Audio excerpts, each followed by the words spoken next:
사도행전 4장 27절.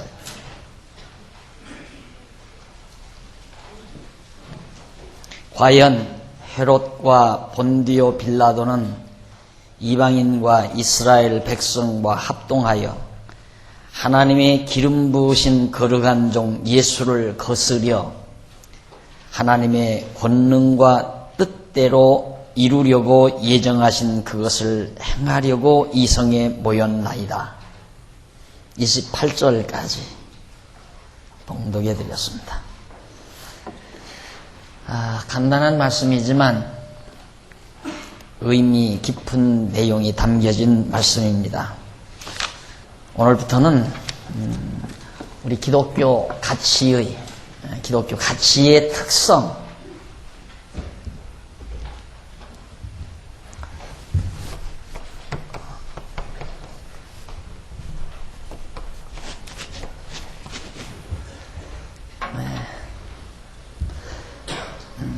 기독교 가치가 지니고 있는 그 특성이 어떠한 것인가에 대해서 알면 이제 우리 기독교 가치론에 대한 깊이를 한층 더 정리하게 되리라고 생각합니다. 우선 그 가치의 특성 가운데 수단으로서의 가치의 특성, 첫째는 수단, 그 다음 목적으로서의 가치의 특성, 이렇게 정리가 됩니다. 나와 있죠?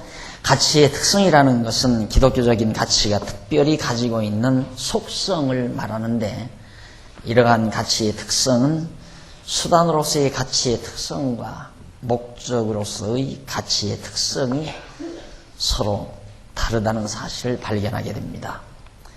그러니까 지난번 우리 정리된 바대로 가치는 수단으로서의 가치가 있고 목적으로서의 가치가 있다. 그러니까 사실은 목적은 하나이지만 수단은 여러 개일 수 있죠. 요즘 이제 보수와 진보라는 정치 집단에서 보수와 진보에 대한 갈등이 굉장히 많죠. 뭐 보수냐 진보냐 이래가지고 이런 문제들이 항상 우리를 어지럽히죠. 그러나 우리는 아주 간단하죠. 우리는 깨끗하게 정리가 되죠. 보수냐 진보냐. 보수는 목적 이외에는 보수할 게 없죠. 목적은 철저히 보수해야 되지만 수단은 얼마든지 진보적이어야 됩니다. 예를 들어서 50년대에는 우리가 신방을 다닐 때 자전거 타고 다닐 수도 있고 걸어서 다닐 수도 있습니다. 그러나 지금 2000년대 와서 우리가 신방을 다니는데 꼭 걸어서 다니고 자전거를 타고 다녀야 되나? 세단 타고 다니면 안 되나?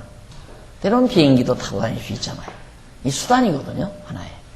목적은 우리가 보수해야 되지만은 수단은 얼마든지 진보적이어야 된다 하는 데서 보수와 진보에 대한 깨끗한 정리를 우리가 해나갈 수 있습니다. 그런데 이런 문제가 일반 학문에서는 목적도 자꾸 가변적이기 때문에 변한다고 생각하기 때문에 그래서 이제 목적과 수단을 얼버무려서 생각하다 보니까 보수와 진보라는 이런 언어 개념조차도 명쾌하게 정리될 수가 없는 거거든요. 그래서 뭐 좌편에 속하는 보수니 우편에 속하는 보수니 해서 굉장히 복잡한 얘기를 하지만은 우리의 입장에서는 아주 보수와 진보라고 하는 언어에 대한 개념이 아주 명쾌합니다. 깨끗하고 명쾌하죠. 자, 그러면 우선 수단으로서의 가치의 특성, 이것은 상대성과 유한성 그리고 가변성을 들 수 있다.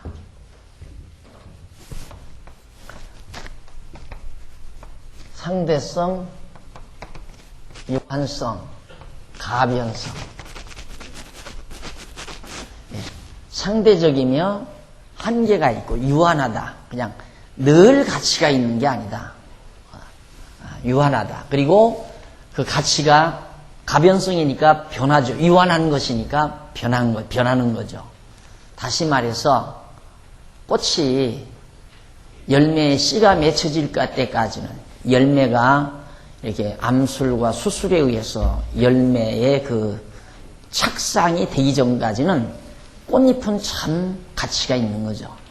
그러나 일단 아름다운 꽃잎이 나비를 불러들이고 또한 아름다운 향기가 벌을 불러들였을 때 그것이 와서 암술과 수술에 의해서 착상을 시킨 다음에는 꽃잎의 가치는 이제 없는 거죠. 그때의 가치는 이제 열매로 바뀌어지는 겁니다. 그런 거나 같은 거죠. 그러니까 이게 유한한 거기 때문에 반드시 가치도 변한다 하는 얘기예요. 그래서 상대적이기 때문에 유한하고 한계가 있고 그 다음 변질되어진다. 가변하니까 변질된다. 이것이 이제 수단으로서의 가치에 대한 특성이다 라는 얘기입니다.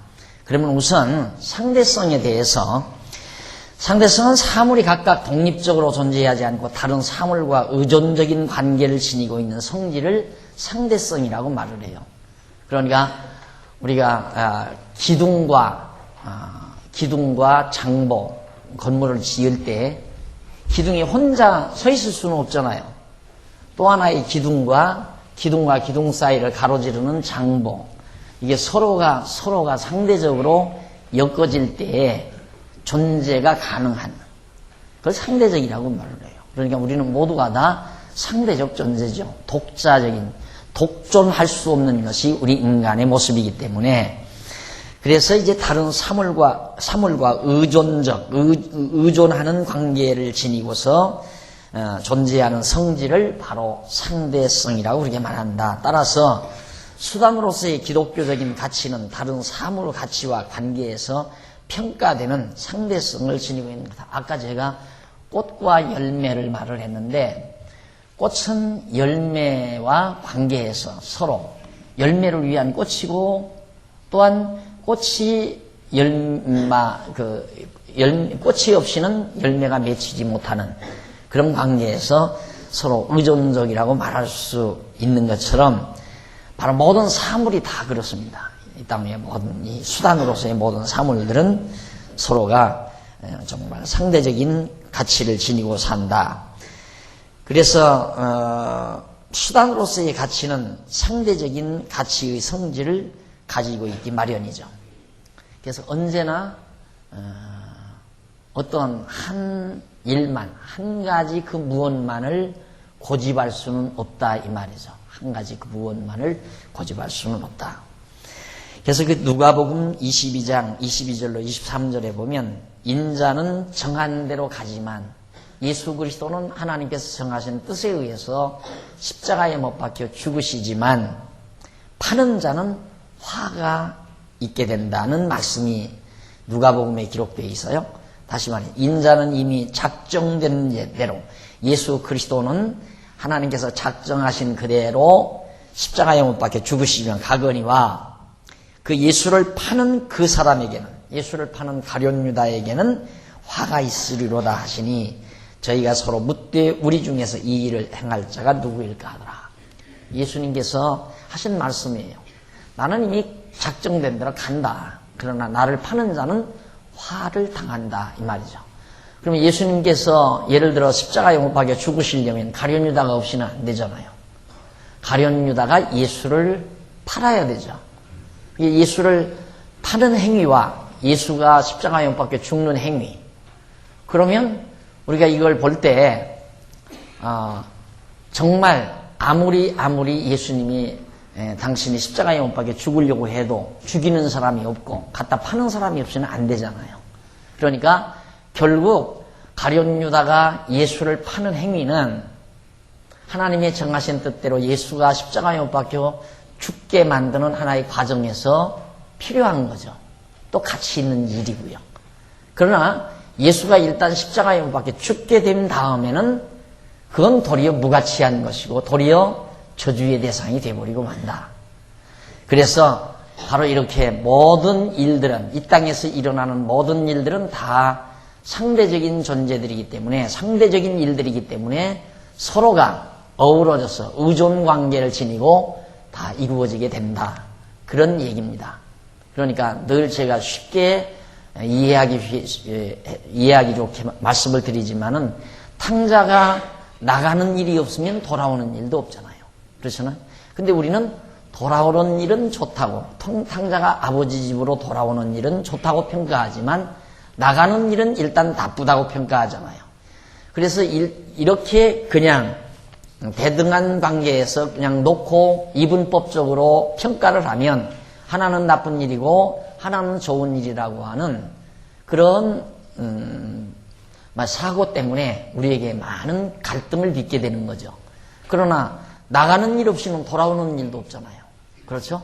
그러니까 돌아오는 일은 나가는 일에 의존되고 나가는 일은 이미 돌아올 것에 의해서 의존적이고, 그러니까 나가는 일이 좋다고 하는 것은 돌아올 것이 전제되기 때문에 좋은 거고, 또 돌아오는 일이 좋은 것은 나가는 일이 있었기 때문에 돌아오는 일이 좋은 것이죠. 그래서 서로 의존적이라는 말입니다. 그래서 바로 이 수단으로서의 가치는 모두가 다 상대적이다. 이래서 바로 우리가 우리의 생각의 틀을 그렇게 정리하셔야 됩니다. 우리가 망하는 일이 없으면 흥하는 일도 없잖아요. 그렇죠? 잃어버린 일이 없으면 다시 찾는 일도 없다는 얘기입니다. 그러니까 내가 돈을 잃어버렸다. 잃었다가 다시 찾았다. 잃어버릴 때의 아픔이 없이는 찾는 기쁨이 없죠. 그러니까 이 땅에서 일어나는 모든 일들은 가치가 없는 일이 없다. 다 무엇으로? 수단으로서의 가치가 있는데 그 가치는 상대적이다 이 말이에요. 그러니까 분명히 잃어버린 것이 좋은 것은 찾을 때에 기쁨이 있기 때문에 좋잖아요. 잃어버릴 때에 좋은 것은 찾을 때 기쁨이 있다. 망하는 것이 좋은 것은 다시 흥할 때의 기쁨이 전제되기 때문에 망하는 것도 좋은 것이다. 그래서 망한다, 흥한다, 좋다, 나쁘다, 또한 잃었다, 얻었다 이런 등등 모든 상대적 관계에 있어서 어느 것 하나 무가치한 것 없다. 다 수단으로서의 가치가 있는 것이다. 그런 얘기입니다. 그리고 이제 봉독해드린 사도행전 4장 27절로 28절에 보아도 과연 헤롯과 본디오 빌라도는 이방인과 이스라엘 백성과 합동하여, 그러니까 로마 유대의 헤롯 왕과 로마 총독 빌라도, 본디오 빌라도, 그리고 이방인 모든 이방인과 이스라엘 백성 유대인들 전부가 합동해서 누구를? 하나님의 기름 부으신 거룩한 종 예수를 거스렸다. 전부 예수를 거스리는 자들이죠.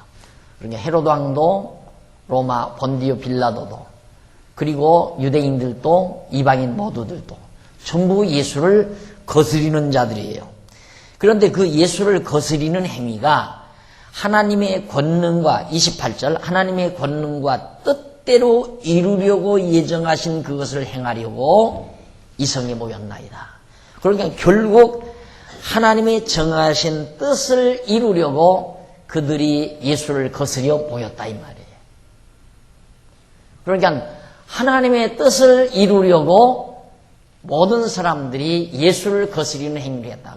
그런데 우리는 예수를 거스리는 행위는 나쁜 일이고 예수를 믿고 따르는 행위는 좋은 일이다라고 하는 그런 시각을 가지고 우리가 세상을 바라보기 때문에 우리에게 많은 갈등이 쌓이게 된다. 그러니까 예수님은 벌써 그걸 초월한 거예요. 자, 바리새인들이 예수를 반대하거나 거역하거나 유대인들이 거역하거나 제사장들이 거역하거나 또 로마 황제나 로마 군병들이나 헤롯 당원들이 예수를 거스려도 예수는 그것에 대해서 하나 스트레스를 받지를 않는 거죠. 왜?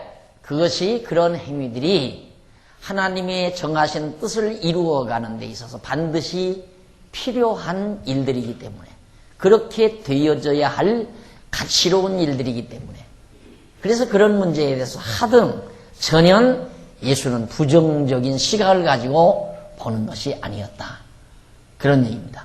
그래서 이제 초연한 상태를 이루는 거죠. 이것이 바로 우리 기독교인들이 가져야 될 가치관이라는 얘기입니다. 그런 가치관을 지니고 우리가 이 세상을 살아가야 된다. 근데 우리는 그게 아니잖아요. 가끔가다.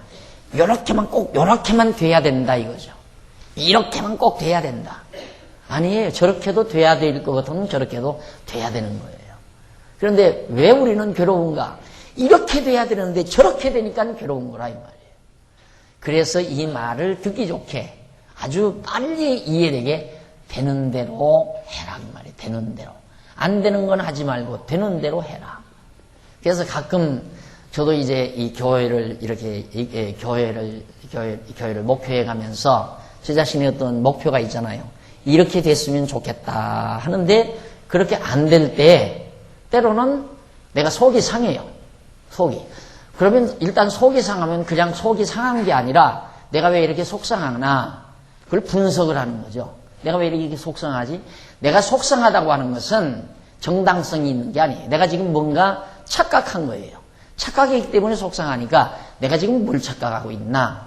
그건 뭐냐면 내가 세워놓은 목표대로 이렇게 됐으면 좋겠다고 내 나름대로 해놓은 그대로 일이 안 되지면 그것이 내가 은연중에 왜 나는 그런 사회구조 속에서 또 그런 사고구도를 가지고 있는 많은 사람들의 무리 속에서 내가 배겨서 살고 있기 때문에 그런 영향을 나도 모르게 자꾸 받는다 이 말이죠. 이것에서 깨어나서 빨리빨리 그 속에서 내가 빠져나오는 것이 지혜자의 행동인 겁니다. 그러니까 이렇게 됐으면 좋겠는데 안 된다. 예를 들면 쉽게 말해서 예를 들면 어떤 분들은 왜 저쪽 땅을 사고 가운데 땅을 안 사느냐. 이쪽 땅부터 사야지 왜 저쪽 땅부터 사느냐. 물론 우리도 저쪽 땅 사고 이쪽 땅도 다 사서 빨리 주차장을 넓게 해서 편안하게 사용하고 우리 애기들도 맘 놓고 좀 뛰어놀 수 있는 공간과 교육시설이 좀 마련이 됐으면 좋겠다. 물론 목표는 있어요. 그런데 그게 안 되는 거예요. 그럼 안 되니까 속상하다 이 말이죠.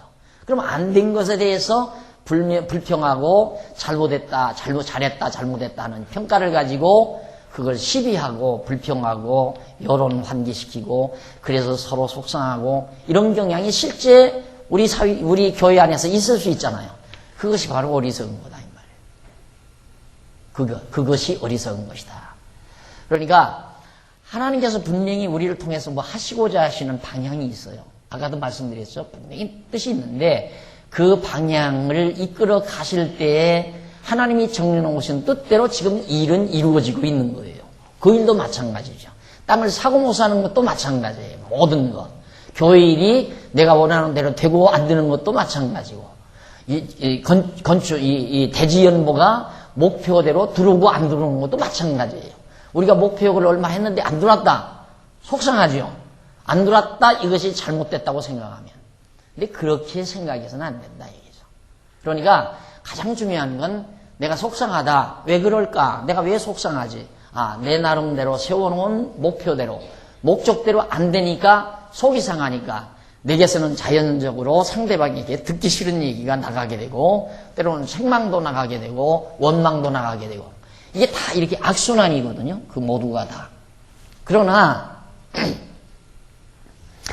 정말 기독교 가치관에 의해서 정확하게 정리가 되면 안 된다. 내가 목표한 대로 하고자 했는데 안 된다. 안 되면 안 되는 대로 하는 거죠. 안 되는 것도 지금 뭔가 잘 되게 해 가기 위한 잘 되도록 하는 것은 결과는 우리는 언제나 정말 좋은 결과로 맺게 돼 있는 거니까.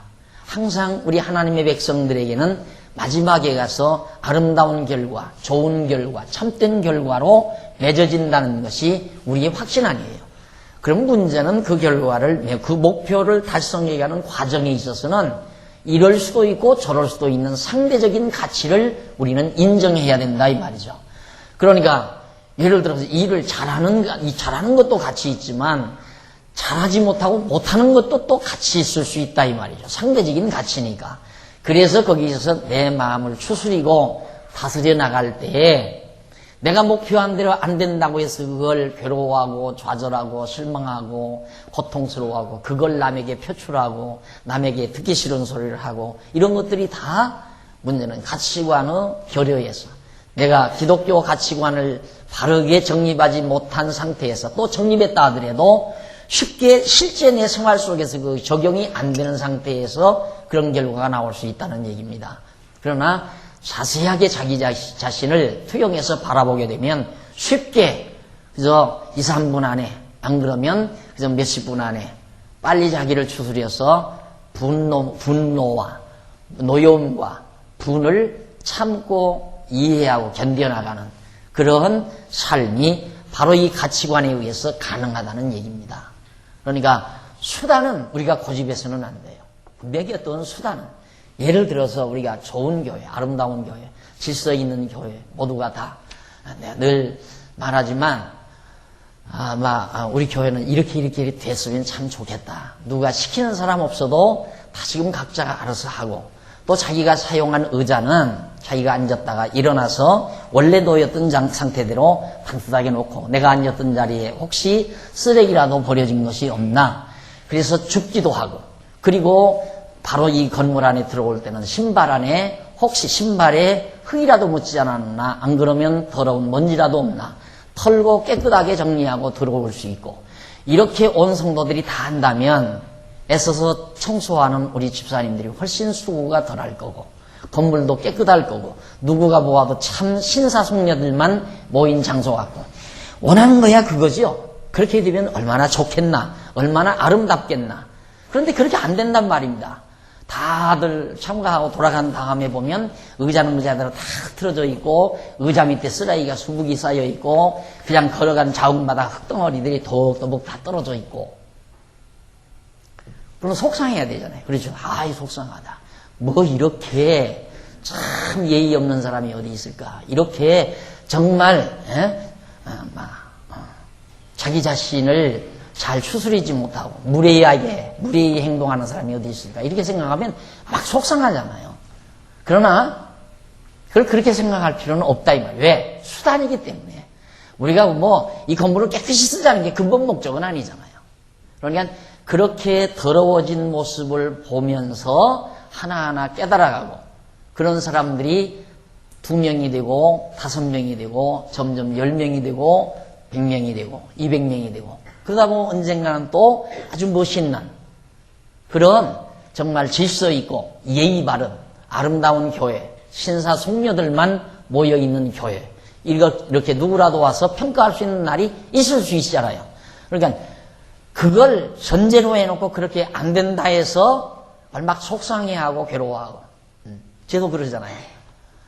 저도 한때는 솔직히 이제 처음에 이 자리를 이렇게 딱 마련해 놓고, 사실은 만들 때 공부하시는 분들이 편안하게 다 이렇게 내려다보시면서 하실 수 있도록 만들어 놓고, 이제 막상 제가 이렇게 책상을 여기다 놓고 앉았는데, 앞자리가 항상 이렇게 비어요. 앞자리가 비니까 이제 비디오 촬영하는 사람이 이걸 다 촬영해야 하는데 앞자리가 다 비니까 안 좋다고 자꾸만 그런 얘기를 해서, 앞으로 좀 내려오시라니까 안 내려와요. 한 번, 2번 광고하니까 안 내려와요. 그래서 나는 높은 자리에 앉아있고 아래로 내려가시라니까 안 내려오는가 보다 싶어서 제가 내려갔어요. 내려가서 지금 한 반년 이상 그들이 앉았는데도 안 내려오셔요. 이제는 그거 포기해버렸어요. 내려온다고 꼭 좋은 건 아니고, 안 내려온다고 해서 꼭 나쁜 것만도 아니다.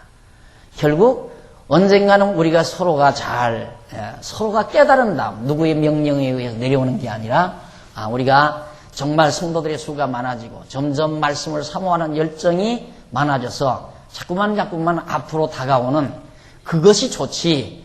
목사나 장로님이 저 다 밑으로 내려오시오 해서 내려와 앉는다면, 그거 내려오라고 말한 다음에도 찝찝하고, 왜? 자기가 대단한 어떤 명령자로 군림한 거 아니에요? 또 내려온 사람도 내려오라고 해서 내려온 다음에 가만히 생각하니까 이거 내가 뭐야 이건 뭐 내려오라 하니까 내려가고, 사람이 명령에 순종하고 나면 기분 나쁘잖아요. 그래서 안 내려오는 것도 참 좋구나 이 생각을 해요. 솔직히 명령대로 좀 부탁한 대로 따라서 안 하는 것도 그분들의 자존심을 지키는 일도 되고, 또 나도 주제 파악을 할 수 있고, 목사가 한마디 하면 성도들이 다 따라줄 거다. 이게 얼마나 큰 착각입니까? 이게 그런 착각에서도 나도 벗어날 수도 있고, 이런 것들이 스스로가 자기를 내려다볼 수 있는, 자기를 이렇게 들여다볼 수 있는 하나의 중요한 구도죠. 이게 가치관이라는 게, 그런 걸 내다볼 수 있는 가치관. 안 그러면 만약에서 목사가 한마디 하면 내려와야지. 왜 안 내려와? 집사님들 왜 안 내려와? 권사님들 왜 안 내려와? 이러면서 할 수 있잖아요. 그게 주제 파악 못해서 하는 거란 말입니다. 그러니까 우리가 이 세상 살면서 이 가치관에 대한 정확한 이론만 자기가 잘 터득하고 있으면 속상할 게 하나도 없다. 속상하고 나면 그때는 내가 착각해서 속상한 거지 저쪽이 잘못돼서 내가 속상하다. 이것은 항상 책임을 상대에다가 돌리는 그런 무책임한 행위죠. 그러니까 모든 책임을 자기가 지는, 나 때문에 내가 속상하다 이 말이에요. 문제는 속상한 원인이 내 안에 있는 것이지 상대에 있는 게 아니다. 목사님 무슨 말씀입니까? 아이들이 내 말을 듣지 않고 공부를 못하는 내가 어떻게 속상해요? 가만히 분석해 보세요. 아이들이 말을 듣지 않고 공부를 못한다. 그래서 내가 속상하다. 그 이유가 어디 있는가? 그 이유가 왜 속상한가? 따지고 보면 전부 자기 욕심이에요. 자기 욕심. 그래서 속상한 거예요. 그러니까 그걸 알면 아이들은 아이들대로 져줘와서 사는데 아이들이 꼭 나 좋게 살아야 될 이유가 있느냐 이 말이에요. 안 그래요?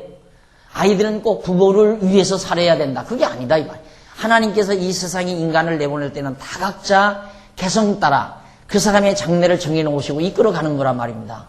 아이가 어린 시절 방탕할 수 있잖아요. 왜? 하나님이 방탕하도록 정해놨으면 부모 말 안 듣고 방탕한다 이 말이죠. 왜? 그렇게 해가면서 그의 앞길을 하나님이 깨달아가게 하는 그런 교육 프로그램을 하나님이 만들어 놓으셨으면 그렇게 가도록 돼 있는 거예요.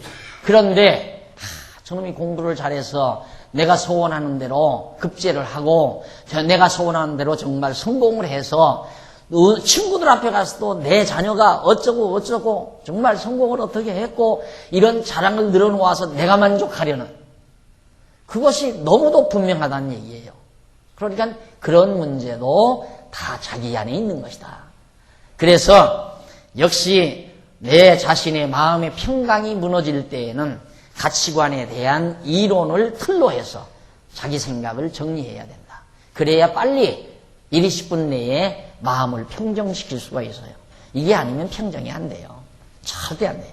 끝까지 자기 위주로 모든 사물을 봐나가니까. 왜? 인간이 하나님 되려고 하니까. 하나님 되려고. 가끔 가다가 이제 저희 집사람도 자리 엄마도 가끔 속상해서 뭘 어떻게 얘기해. 그러면 내가 농담으로 그런 말을 해. 아이고 부하나님 한 분 생겨나셨구만. 부하나님 취임하셨구만. 그런 거 알죠. 하나님이 계신데 정하나님이 계신데 자기가 부하나님 노릇하려고 자기 마음대로 안 되니까 속상하다 이 말이에요. 나부터도 그러거든요. 속상한 다음에는 반드시 내가 왜 이렇게 속상할까? 그걸 반드시 속상한 직후 바로 생각을 하죠. 그러면 너무너무 분명해요. 확실하고 분명해서 내 마음을 정리하는데 아주 큰 힘을 얻곤 하는 것이 바로 이 가치관에 대한, 가치론에 대한 이론책이라는 것을 다시 한번 우리들이 살펴볼 수 있습니다.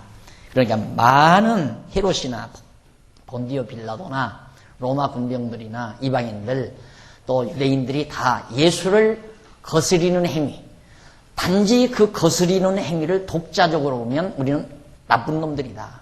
야, 저런 나쁜 놈들이 있을까? 왜 그렇게 귀하신 하나님의 아들을 저렇게 거스릴까? 그 일 하나 독자적으로 딱 놓고 보면 저놈들 나쁜 놈이다라고 평가할 수 있어요. 그러나 예수님께서 이 땅 위에 하나님께서 보내신 뜻을 생각하면 참 잘 되져가는 일이다 라고 평가되지 않아요. 참 잘 되져가는 일이다 이 말이에요. 그러니까 우리가 이 세상 모든 만사 이루어지는 일들, 가치 이런 것들을 평가할 때 항상 수단으로서는 상대성을 지니고 있다는 것을 잊어서는 안 된다. 그래서 자주 쓰는 얘기지만 로마서 8장 28절에서 모든 것이 합력을 해서 선을 이룬다.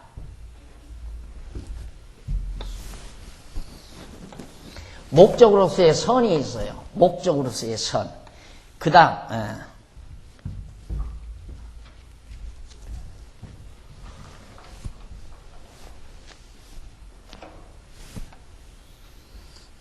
그 다음에 이제 이 수단으로서는 선과 악, 이게 있죠. 수단으로서는 선과 악. 다시 말해서 좋은 것과 나쁜 것이 있다.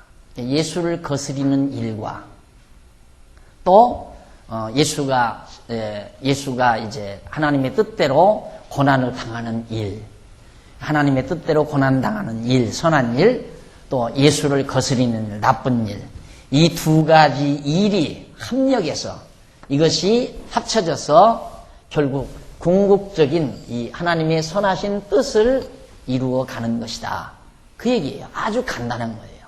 그러니까 이 도표만 항상 여러분의 사고구도 속에 늘 둬두고 아이들을 바라볼 때도, 자녀들을 바라볼 때도 이렇게, 목사가 교인들을 바라볼 때도 이렇게, 또 선생이 제자를 바라볼 때도 이런 틀을 가지고, 또 내가 친구를 바라볼 때도 이런 틀을 가지고 항상 상대를 보고 정리해 나가야 된다. 자기 생각을 정리해 가야 된다.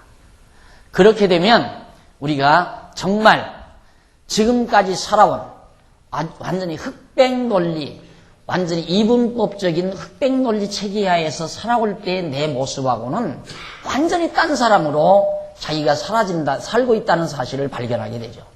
그래서 좌절도 없고 절망도 없고, 뭔 일이 조금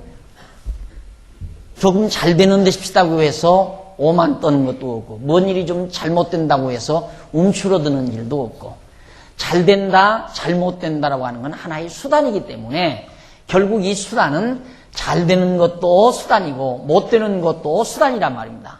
아버지 곁을 떠나서 나가는 것도 수단이고 아버지 곁으로 돌아오는 것도 한 수단이에요.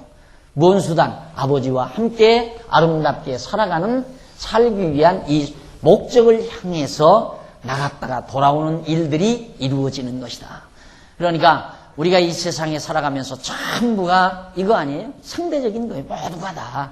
이 상대적인 일을 이건 좋고 이건 나쁘다라고 하는 아주 단순 평가를 가지고 살면 사람이 조잡스러워져 간다. 그 말이에요. 아주 조잡스러워져 간다. 그러나 거기에서만 벗어나 버리면 정말 정말 마음이 대단히 큰 사람이다. 이런 평가를 상대방들로부터 받을 수 있을 만큼 자기도 모르는 변화된 삶을 살아가게 된다. 부부의 삶도 마찬가지잖아요. 그러니까 내가 볼 때 우리 교회 성도님들 가정에 부부 갈등이 거의 없는 것으로 제가 평가를 하는데, 왜 그러냐면 처음에는 와서 저기 앉고 여기 앉고 그러더라고요. 여기 앉고 여기 앉고. 그러다가 점점 모여서 나중에는 나란히 앉아서 살아가고 그러는데, 뭐 얘기 들어봐도 서로 부부싸움 한다는 사람이 없는 것 같아요. 그 부부싸움 하는 것이 나빠서 안 하는 게 아니라 은연중에 자꾸 공부하면서 뭔가 깨달아지니까 마음이 넓어지는 거예요. 자꾸만 넓어지는 거예요. 넓어지다 보니까 부부 갈등이 해소돼 버리는 거죠. 그래서 내가 늘 그렇게 자녀들 결혼식 할 때 결혼 청첩장 가거든 꼭 오세요. 꼭 와서 한번 줄에서 한번 듣고, 맨날 반복되는 줄에서지만 그 줄에서 한 번씩 듣고 나면 또 생각을 달리하고 또 생각을 달리하고 하는 거죠. 보통 그러잖아요. 모두가 다 서로 만날 때 내가 저 상대를 이용해서 내가 행복하려고 하는 거예요. 내가 저 사람을 이용해서 내가 행복하려고. 근데 그 사람은 또 나를 이용해서 행복하려고 그런다 이 말이에요. 그게 부부가, 남녀가 만나는 만남이라면 그건 죽는 날까지 서로 갈등하다가 죽기 마련이에요. 서로 자기가 불만스러우니까 그 불만을 네가 좀 채워달라고 그러거든요. 내 불만은 네가 채워주고 그 사람 불만은 날들어 채워달라는 거니까 이 집이 얼마나 큰 집입니까? 엄청난 짐 아니에요. 그래서 사랑은 행복한 사람만이 할 수 있어야 한다 이 말이에요. 또 할 수 있는 거다. 자기가 행복해야 사랑을 하는 거지, 행복하기 위해서 사랑한다면 상대를 이용해서 내가 행복하고자 하는 그런 이기적인 사고를 가지기 때문에 서로 충돌하게 되고, 그 충돌 안 하는 이유는 이제 서로 막 참는 거예요. 막. 그래. 이제 헤어지면 이거 무슨 망신이야. 집안 망신이고 아이들하고 어쩌고 저쩌고 이런 것 때문에 억눌려서 그냥 억지로 참고 견디는 거지, 정말로 상대를 이해하고 상대를 소화해서 화합하는 그런 것이 안 되는 거라 이 말이죠. 그런데 우리는 우리 성도님들은 그게 가능해요. 서로가 자꾸 이해하니까 그래 내가 화가 나면 상대가 잘못해서 내가 화나는 게 아니라 화나는 이유가 내 안에 있다라고 하는 것을 찾을 수 있는 그런 정도 점점 우리의 생각이 바뀌어져 가잖아요. 그만큼 사람이 달라지는 거란 말입니다. 그래서 바로 수단으로서의 가치는 반드시 상대성을 지니고 있다. 그래 모든 것, 악한 것이나 선한 것, 이건 상대적인 선이에요. 이건 상대적인 악이고, 그러니까 이 상대적인 선악, 이것은 절대적인 선, 바로 뒤에 나오는 얘기예요. 절대적인 선. 이것은 정말 이 모든 상대적인 선악은 절대적인 선을 이루어가는 하나의 수단일 뿐이다 그 말이에요. 그러니까 이 땅 위에 모든 죄악, 이 땅 위에 선, 이런 모두들도 다 결국은 하나님의 정하신 선하신 뜻을, 하나님이 좋아하시는 궁극적인 뜻을 이루어가는 하나의 과정에 불과한 것이다. 이것이 첫 번째 수단으로서의 상대성입니다. 그 다음 이제 44페이지 넘어가 보시면 유한성이 나와요. 두 번째 유한성 나가죠.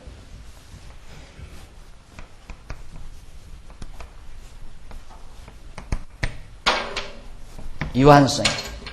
한계가 있다 이 말이에요. 가치는 한계가 있다. 어저께까지는 가치가 있었지만 오늘은 무가치해 버리는 경우들이 많다 이 말입니다. 자, 유한성은 사물이 존재함에 있어서 그 한도나 한계를 포함하고 있는 성질을 말하는데, 수단으로서의 기독교적인 가치는 그 한도나 한계가 있는 유한한 특성을 가지고 있습니다. 그래서 수단으로서의 가치는 그 분량이나 기간에 있어서 한도와 한계가 반드시 있기 마련이다. 그래서 거기 보면 전도서 3장 1절로 8절까지 보면 범사가, 천하의 모든 범사가 기한이 있고 목적이 이룰 때가 있다. 기한이 있고 목적이 이룰 때가 있다. 자, 이제 머지않아 조금 있으면 이제 모내기를 합니다. 그러면 모를 갖다 심어요. 심으면 가을철이면 벼를 수확을 하게 됩니다. 그러면 그 벼의 대궁이나 이파리 이런 것들이 결국 벼를 만들어내지 않아서요. 이 벼가 익어지기까지는 이파리와 줄기가 참 유용했어요. 가치가 있었다 이 말입니다. 그런데 일단 벼 곡식을 수확한 다음에는 구루터기나 줄기나 이파리 이런 것들이, 야, 너는 참 소중하다. 그래서 그걸 계속 창고에다 갖다 싸놓는 사람이 없잖아요. 다 베서, 다 섞어서 거름을 삼든가 불에 태워버리든가, 다 땅을 파서 다 땅속에다 묻어버리든가. 왜? 무가치해버리니까. 그래서 이 수단으로서의 가치는 한계가 반드시 있는 거다. 언제까지가 한계인가? 목적이 이루어질 때까지. 이 선이 이루어질 때까지가 가치로운 것이다 이 말이에요. 이 선과 악이라고. 수단으로서의 가치는. 그래서 이제 하나하나 읽어보면 1절에 천하의 범사가 기한이 있고 모든 목적이 이룰 때가 있나니 날 때가 있고 죽을 때가 있으며 심을 때가 있고 심은 것을 뽑을 때가 있으며 죽일 때가 있고 치료시킬 때가 있으며 헐 때가 있고 세울 때가 있으며 울 때가 있고 웃을 때가 있으며 슬퍼할 때가 있고 춤출 때가 있으며 돌을 던져버릴 때가 있고 돌을 거둘 때가 있으며 안을 때가 있고 아는 일을 멀리할 때가 있으며 찾을 때가 있고 잃을 때가 있으며 지킬 때가 있고 버릴 때가 있으며 찢을 때가 있고 꿰맬 때가 있으며 잠잠할 때가 있고 말할 때가 있으며 사랑할 때가 있고 미워할 때가 있으며 전쟁할 때가 있고 평화할 때가 있느니라. 모든 것이 때 한계가 있다 이 말이에요. 기한이. 그것이 언제까지? 목적을 이룰 때까지. 이것이 바로 제가 이제 여러분들 그 강론집에 보면 이 전도서 1장 이 전도서 3장 1절로 8절까지 이 내용을 이스라엘 민족 역사에 대비해서 강론을 해놓은 것을 아마 읽어보신 분들은 보셨을 겁니다. 이게 바로 솔로몬이 이스라엘 민족사를 아주 투명하게 밑바닥에 깔고 이 원리를 이 원리를 추출해서 기록해 놓은 거란 말입니다. 천하범사가 다 기한이고 목적을 이룰 때가 있고 날 때가 있고 죽을 때가 있다. 결국 이스라엘 민족이 이 세상에 태어나게 하고 그 다음 이스라엘 민족 백성들이 살다가 죽을 때가 있기도 할 뿐만 아니라 뽑을 때가 있고 심은 것을 뽑을 때가 있으며 심을 때가 있고 심은 것을 뽑을 때가 있습니다. 이것도 마찬가지예요. 이스라엘 백성들 예루살렘에 심어놨다가 다시 이방 땅에 심어 옮기잖아요. 뽑아 옮기잖아요. 다 이런 역사적인 걸 배경 삼아서 하나님께 솔로몬이 이런 원리적으로 이렇게 뽑아가지고 정리해 놓은 거란 말이다. 돌을 던질 때가 있으며 돌을 다시 모을 때가 있다. 그러나 가자. 5절에 보면 돌을 던져버릴 때가 있고 돌을 거둘 때가 있으며, 그건 예루살렘 성을 쌓는 돌을 다 흩어버릴 때가 있고 다시 그 돌들을 쌓아서 성을 수축할 때가 있다. 나라가 흥할 때가 있고 망하게 할 때가 있고, 백성들로 하여금 울게 할 때가 있고 웃을 때가 있게 하고, 백성들로 하여금 전쟁할 때가 있고 평화할 때가 있게 만들고, 그것이 전부 하나님께서 해가는 뭘로? 수단으로.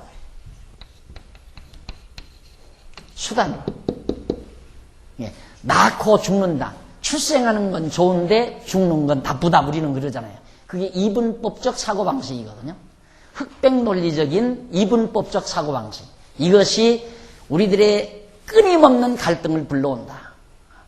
이건 좋고 이건 나쁘다라고 하는 거. 이 생각 때문에 우리는 끝없이 불행한 겁니다. 죽는 날까지 불행하게 사는 거예요.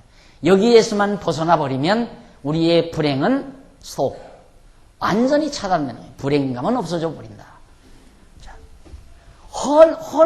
헐어지는 건 나쁘죠. 우리들이 볼 때 헐어지는 건. 그러나 다시 성이 쌓아지는 건 좋다고 생각하잖아요. 그러나 헐어지는 것이나 쌓아지는 것이나 심는 것이나 뽑는 것이나 나는 것이나 죽는 것이나 전쟁할 때나 평화할 때나 웃을 때나 울을 때나 모두는 다 수단에 불과해요. 그런 하나의 수단 섭리를 통하여 하나님이 정하신 영원한 뜻, 절대선을 이루어 가시는 하나님의 섭리라는 사실을 전도서 3장 1절로부터 8절까지 기록되어 있다. 그런데 우리는 끊임없이 이 하나님의 크신 뜻을 우리는 늘 생각지를 못하고, 우리가 지금 한 달의 소득, 지난달의 소득보다 이달의 소득이 줄어들어 버리면 거기서부터 이제 우리는 헤매는 거죠. 그렇잖아요? 거기서부터. 또 내가 가지고 있던 재산이 날아가 버리면 거기서부터 이제 우리는 헤매게 되는 거고요. 그러니까 하나님은 그게 아니라 돈이 있게도 하고 없게도 하고, 부자 되게도 하고 가난하게도 하고, 건강하게도 하고 병들게도 하고, 이러면서 하나님의 뜻을 이루어 가시기 때문에 부자 되는 것도 가난한 것도 병든 것도 건강한 것도 하나님이 궁극적인 절대선을 이루어가는 수단으로서의 가치가 있는 것들인데, 우리는 건강한 건 가치가 있고 병든 건 가치가 없다고 하는 흑백 논리에 기초한 이분법적 사고의 틀이 우리를 영원히 불행하게 만든다. 이것 벗어나 버려야 돼. 이걸 무너뜨리는 것이 가치론에 대한 이론 체계입니다. 그러니까 이 이론에 조금이라도 여러분들에게 수납되지 아니하는 부분이 있다면, 그건 이제 그 부분은 얼마든지 의제기가 되는 거죠. 의제기가 되는 분은 이제 이 이론에 설득이 안 되는 거고, 이 이론에 설득이 안 되면 자기 사고 체계가 안 되는 거고, 사고 체계가 안 되면 영원히 갈등하는 거고, 그런 거예요. 그런데 모르겠어요. 제 머리가 부족해서 그런지 모르지만 저는 이 이론에 항거할 수가 없는, 도저히 어디에 흠집을 잡을 수 없는 너무도 분명한 하나님의 말씀. 이 다 성경에서 뽑아낸 얘기거든요. 성경에서 이 가치론에 대한 부분만을 이렇게 따로 추려서 정리해 놓은 거기 때문에 박 목사가 특별히 연구해서 만들어낸 게 아니라 이 성경이 말하는 진리체계예요. 여기 어디 흠집이 있을 수가 없잖아요. 그래서 설득되는 거고, 설득되기 때문에 이것이 나의 생각체계가 된 거고, 생각의 틀이 된 거고, 이 생각의 틀은 모든 사물을 용해하는, 모든 사물을 보고 해석하는 능력을 가져다주고, 그 능력에 의해서 내 불행감을 축소시켜버리고, 그래서 늘 마음의 평안과 기쁨을 유지할 수 있는 거고, 이게 굉장히 중요한 얘기다. 그런 얘기입니다. 자, 그래서 바로 전도서 3장 1절로 8절은 모든 만사의 유한성, 목적을 이룰 때까지 바로 이것은 가치가 있다. 일단 목적을 이루어 놓고 나면 무가치하다. 가치가 없는 거죠. 유한한 성질을 지니고 있다. 고린도후서 4장 16절로 18절에 보아도 보이는 것은 잠깐이요 보이지 않는 것은 영원하다 그랬어요. 보이는 것, 이 땅에서 보이는 세계에서 이루어지는 모든 것은 잠깐이에요. 유한하다 말입니다. 유한하다. 그럼 이 보이는 것은 뭐를 위한 건가? 보이지 않는 세계를 위한 거거든요. 보이지 아니하는 세계를 목적으로 하고 보이는 이 유한한 세계를 우리에게 주신 거란 말입니다. 그러니까 보이는 유한한 세계에서는 우리가 모두가 다 상대적일 수밖에 없다. 그래서 절대 주장하면 안 된다. 근데 문제는 일반 학문에서는 절대 진리는 없다라고 하는 전제를 놓고 상대 진리를 말하기 때문에 이 세상, 바로 이 보이는 세계에 대한 원리만을 말하기 때문에 갈등이 조장될 수밖에 없잖아요. 그렇잖아요. 그런데 우리는 갈등이 사라지는 이유는 보이지 아니하는 절대 세계, 절대 선의 세계를 전제한 상대적인 세계니까. 근데 일반 학문에서는 그게 아니에요. 이걸 무시하고 이것만 놓고 너만 옳다고 하지 말라 이 말이에요. 상대적이니까. 네가 좋은 건 내가 싫을 수도 있고 내가 좋은 건 네가 싫을 수도 있고. 그러니까 너만 옳다고 하지 말아라. 그래서 항상 견제를 해라. 견제하라는 말은 듣기 좋게 견제지 싸우라 그 말이에요. 싸우라. 그래서 내가 늘 말하지만 이 세상은 궁극적으로 전쟁을 피할 수 없는 세상이다. 모든 원리적으로 볼 때.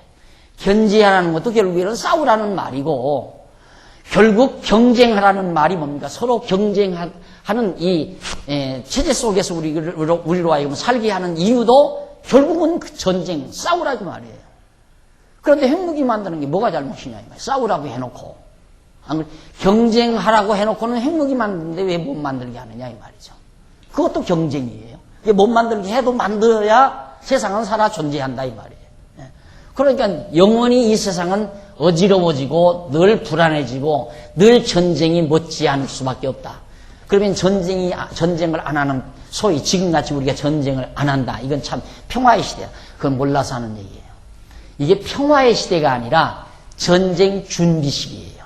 전쟁을 준비하는 시기. 그러니까 왜 아직 지금 전쟁이 안 일어나느냐? 서로 붙어봤댔자 서로 망하게 생겼으니까 안 붙는 거거든요.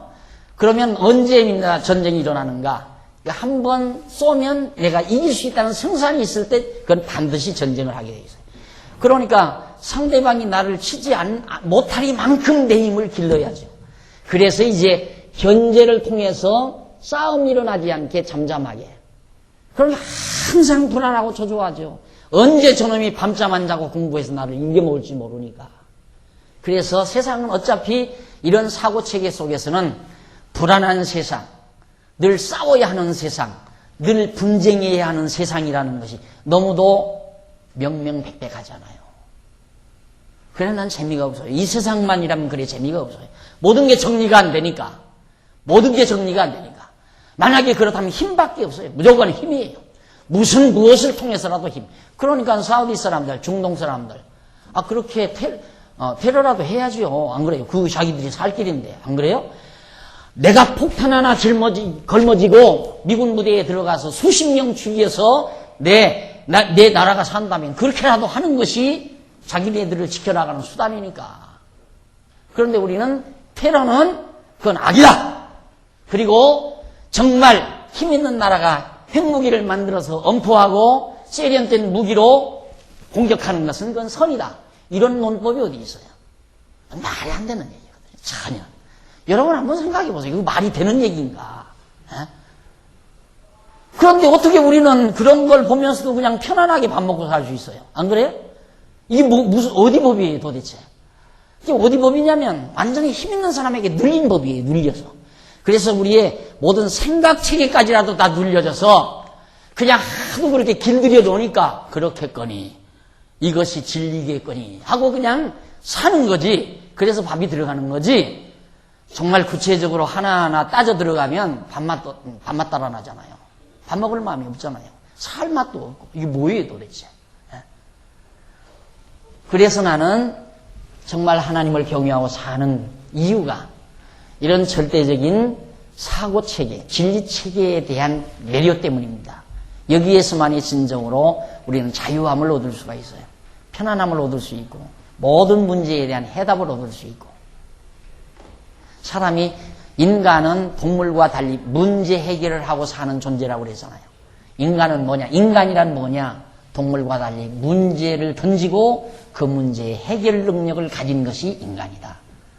근데 문제는 던져놓고 해결이 안 되니까 아이고 모르겠다 하고 제쳐놓고 살면 그건 동물이에요. 그건 동물과 똑같은 거라 이 말입니다.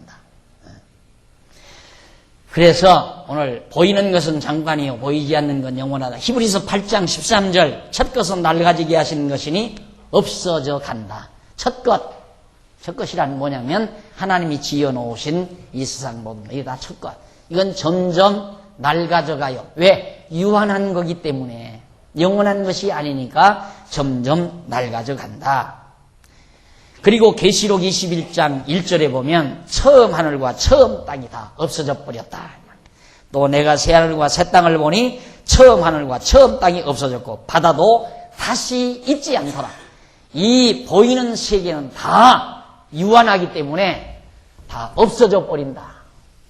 그래서 그것이 필요할 때 목적을 위해서 수단으로서 있을 때에는 다 가치로운 거지만은 하나님의 궁극적인 목적이 이루어지면 이 모두는 다 가치가 없는 거기 때문에 없어져 버리고 만다. 그 말이에요.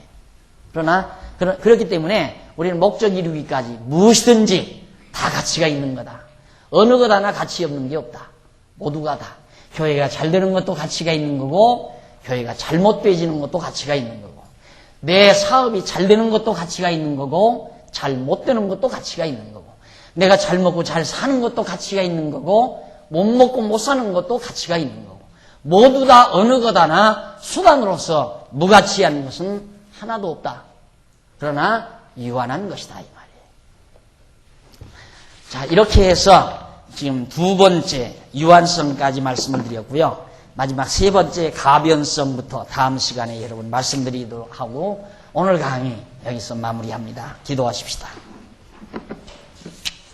살아계신 하나님 아버지, 우리를 이 유한한 세계에 놓아두시고 이모로 저모로 어둡게도 하시고 밝게도 하시고 울게도 하시고 웃게도 하시고 싸우게도 하시고 화목하게도 하시고 무너뜨리기도 하시고 다시 세우게도 하시면서 하나님의 정하신 궁극적인 목적을 이루어 가도록 섭리하시는 하나님의 크신 능력을 다시 한번 저희들이 살펴봤습니다. 아버지 하나님, 우리의 좁으라운 생각들이 넓어지게 하시고 우리의 협소하고 잘못된 우리의 사고의 틀들이 올바르게 잡혀지도록 역사하소서. 자기 자신을 주체로 한 하나의 어리석은 사고방식에 빠져서 갈등하며 괴로워하고 좌절하는 어리석음이 없도록 주께서 역사해 주시옵소서. 어떠한 경우에라도 우리는 실망하지 말고 좌절하지 말고 모든 되어지는 일에 가치를 부여하고 목적을 향해서 하나님의 선하신 뜻을 향해서 달려가는 아름다운 삶의 귀한 종들이 될 수 있도록 역사하여 주시옵소서. 시종을 주께 의지하옵고 예수님의 이름으로 기도드립니다. 아멘.